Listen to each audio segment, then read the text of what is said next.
Sebelum kita membahas mengenai manfaat mempelajari psikologi agama bagi calon konselor dan calon penyuluh agama, yuk kita simak kembali pengertian psikologi agama sebagai berikut.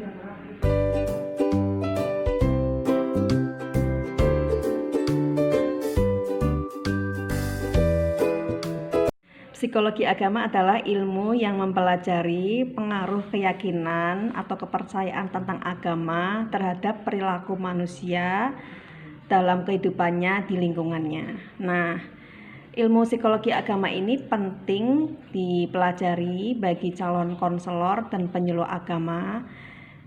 Salah satunya yaitu sebagai landasan pengambilan pendekatan konseling atau penyuluhan yang tepat bagi klien kita, kemudian sebagai dasar pembinaan mental spiritual kepada klien. Kemudian mengingat fungsi dari psikologi agama itu sendiri, salah satunya adalah fungsi transformatif, yaitu mengubah perilaku yang buruk menjadi baik.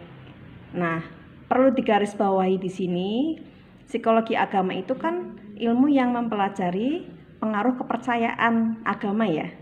Jadi pengaruh kepercayaan agama ini mempengaruhi tingkah laku, sehingga ketika orang-orang ini percaya atau meyakini agama mereka otomatis perilakunya akan terpengaruh dari ajaran-ajaran agama yang dianutnya, sehingga menjadi pribadi yang lebih baik lagi.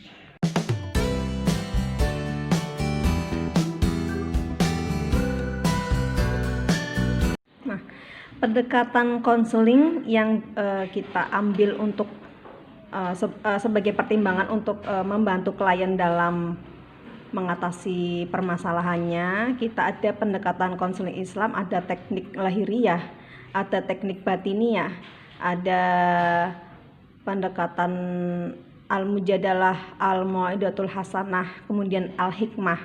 Itu semuanya pendekatan dan teknik konseling Islam yang bisa kita pakai untuk membantu atau mendampingi klien dalam mengatasi problem atau permasalahan mereka. Tentunya dengan menggunakan pendekatan-pendekatan agama. Contoh teknik batiniah di sini adalah dengan doa, dzikir, dan sebagainya. Termasuk amalan-amalan agama itu bisa digunakan sebagai pendekatan atau teknik konseling dalam mendampingi klien mengatasi permasalahannya. Pendekatan konseling dari Barat juga bisa kita sisipi dengan nilai-nilai Islami. Misalkan pendekatan behavioristik dengan teknik homework assignment atau tugas rumah. Contoh permasalahannya misalnya ya, seorang klien mengalami permasalahan ekonomi. Singkat cerita, dia mendatangi seorang konselor Islam. Bagaimana sih mengatasi permasalahan ekonomi dari klien ini? Nah, si konselor Islam itu ternyata menyajikan program sholat duha. Nah, sholat duha ini kan dilaksanakan di luar sesi konseling. Jadi homework assignment itu sendiri adalah teknik atau sesuatu hal atau kegiatan yang dilakukan oleh klien di luar sesi konseling. Nah, programnya berupa sholat duha. Nah, meskipun tekniknya berasal dari Barat, tapi esensinya itu merupakan bagian dari syariat Islam.